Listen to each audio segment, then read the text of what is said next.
Komisi 2 DPR RI akan mengkaji konsep pemilihan umum serentak 2024 yang menggabungkan pemilihan presiden, legislatif, DPD, dan pilkada di tahun yang sama.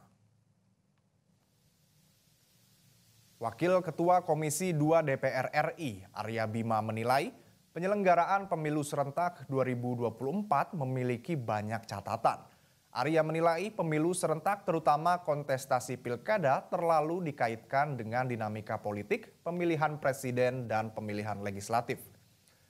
Keterkaitan tersebut menurut Arya Bima secara praktik bertentangan dengan semangat otonomi daerah yang fokus pada desentralisasi.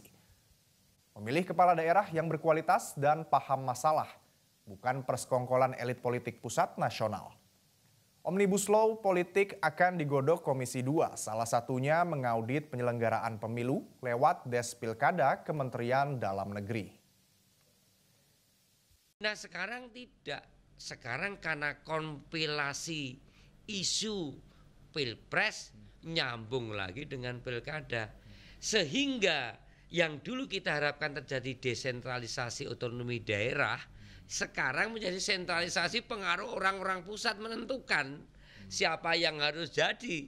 Ya kalau kayak gitu tunjuk saja. Nggak usah desentralisasi, nggak usah otonomi daerah. Jadi harus dilihat, Komisi 2 akan melihat marwah dari pilkada ini apa. Memperkuat desentralisasi gitu.